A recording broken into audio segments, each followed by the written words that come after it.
It's a six, and Pakistan have won.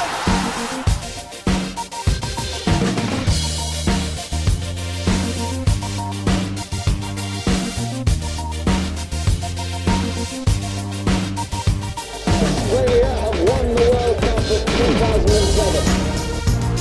Australia are the World Cup champions of 1999. What a victory for the Sri Lankans. A fantastic.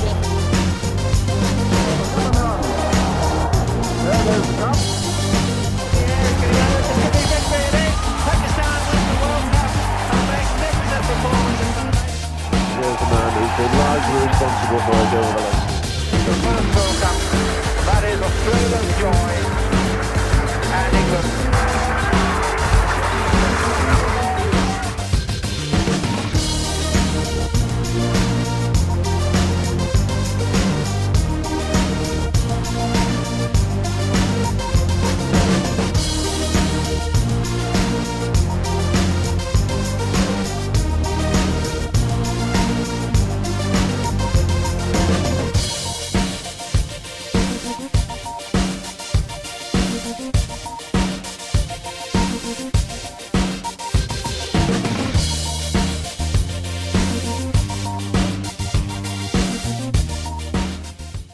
Hello to all of you on the match point, and I welcome you once again on the Global T20.ca and also on our mobile app on the Android and on the iPhone applications. It's really available, Global T20 GT20, where you can see the superstars, and you are seeing the plenty of superstars from Australia, South Africa, Pakistan, West Indies. But right now I'm having someone, because we are approaching towards the end and we are having the top of the line, the cream, which is the best in the business. Some were bowlers and some were batsmen. Right now, who is with me? He is the best in the business when we come to the batting, shattering nearly all the records in his time. Highest individual score of first class cricket in the 1994 501, which is still the highest ever record in the same magical year of 1994, making the record of 375, which was ultimately broken by the Matthew Hayden. But the grace of this man, in the 6 months' time, he is the only one in the history to reclaim that title and topping it with a 400 not out.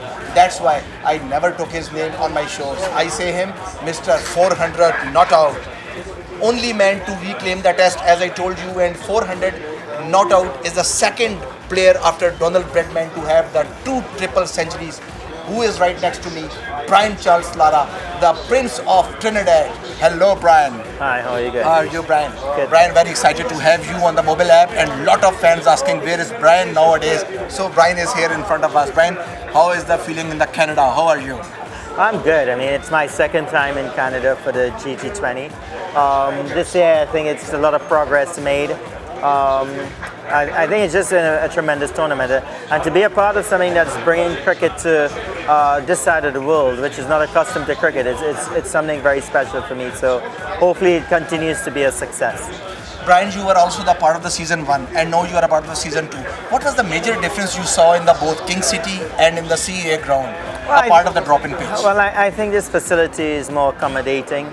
I'm almost sure that it's closer to where the cricket public is. You want to get the cricket public.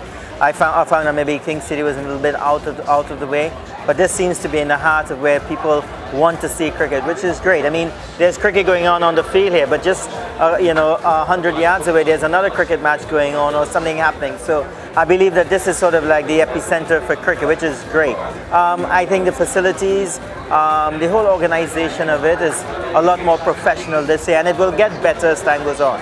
There's always going to be problems, but as long as you're willing to appreciate those problems and improve on it, I think it's going to be special. What is the single thing, if I ask Brian Charles Lara, that in the 3rd season he want to see that improvement in the GT20? Well, I think at some point in time you're going to work towards getting a permanent stadium.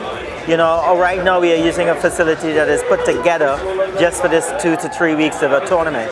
If you want cricket to be really outstanding in Canada, you've got to build a facility that cricketers are going to go to every single day there is good weather to play cricket. This is what you really want. And that's going to be encouraging. So hopefully, if not Yeah, 3, but at some point in time, we need to get a proper stadium for the game. Wow.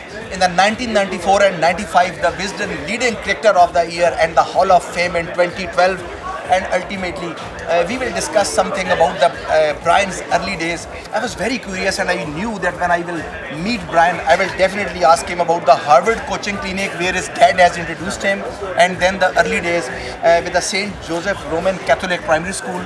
And then you shifted, and your coach, I think Ram Das, he was with this, who was earlier working on you. Brian, you were remembering those days? Of course. Those golden days? Yeah, I mean, my first set of cricket was at Harvard Coaching Clinic.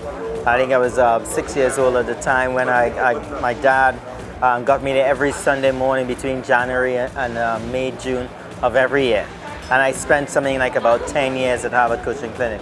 Of course, I played a little bit at Fatima College, as you spoke about Harry Ramdas. But my only recollection of St. Joseph Boys RSC is that I was so small that every time there was a cricket match, they gave me the scoring book. That's all I did. All I had to do was score. I didn't get an opportunity to play.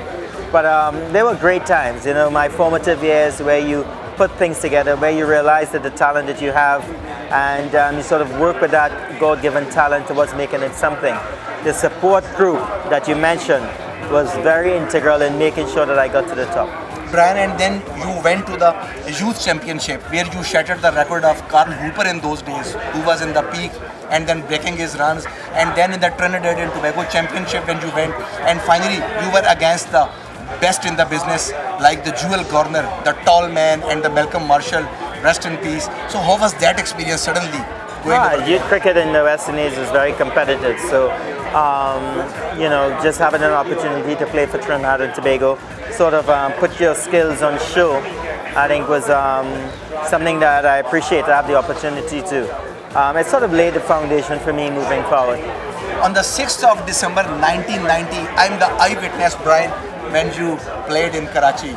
And you was playing in the Pakistan against the mighty Imran Khan's team. Do you remember that debut game, cap number 196? I remember the game. Myself and I think Carl Hooper put on a partnership. That was my very first test match. 44, I guess. Yeah, I think I got some. 44 and the other innings. I think the most important part was the partnership because we were struggling a bit. So quickly moving forward, and his innings of the match-winning 153 not out versus Australia at the Bridgetown, Barbados in the 1999 is still in the Wisden books, is the second best inning after the Donald Bradman did in the Ashes in 1936-37 against England at that time. Brian, do you remember that innings? Of course, it's one of the better ones I've played.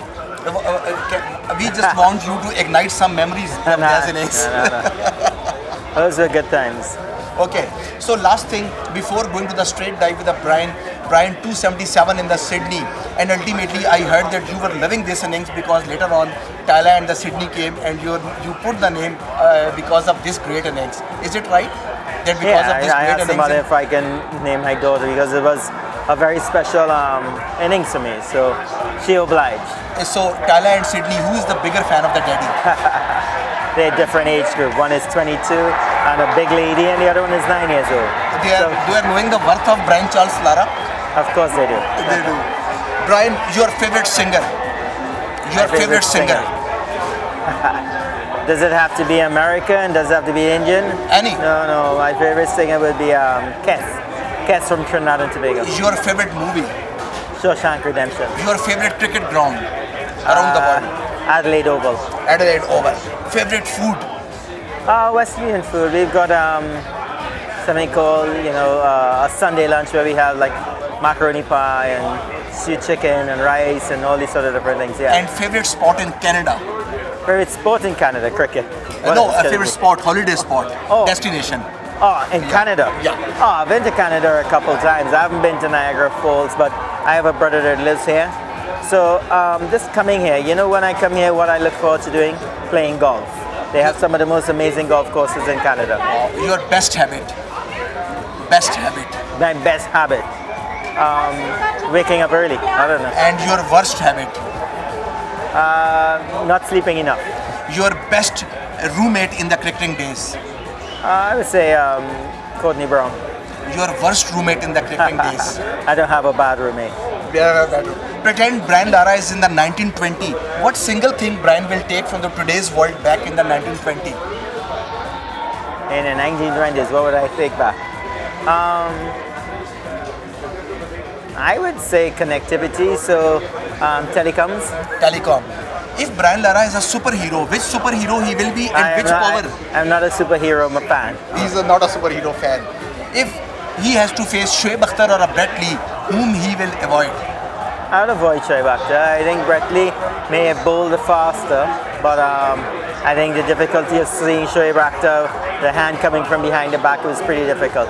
David Gower, Javed Miandad, Alan Border, Sunil Gavaskar, your pick in the test match. They're all great players. Don't ask me to pick between them. AB de Villiers or a Corey Anderson, your pick in the T20. I would say de Villiers. If Brian would not have a cricketer, he would have been An accountant. When New Zealand will win the World Cup? Well, this is a perfect opportunity for them to win it, but they didn't. So it'll be hard beyond this. But you know what? They've been to so many semi-finals and a few finals as well that, hopefully one day. But if it's one time I was supporting them, was this time. When South Africa will win the knockout game? I mean, South Africa is struggling, but they're a pretty respectable team in world cricket. When? But hopefully they would win something. But I remember them beating us in the 1998 ICC Champions Trophy finals in Bangladesh. When Pakistan will beat India in a World Cup game? I don't know, that might be difficult. Difficult. Okay. So Canada participated in the Cricket World Cup. Do Brian Lara know how many times? 2, 3, 4? I can remember one. One only. Yeah. Okay. Thank you so much, Brian. You Thank came you. to the show and wonderful to see you. Thank Hope you will come to the next Global T20 also, and you will be the part of the show also. And till the next superstar comes and we say you goodbye, and when I will next time come, I will be coming with the Aussie superstar. Till the fingers are crossed, who will be the next man? Till then, Dr. Adnan says you goodbye. Take care and bye-bye.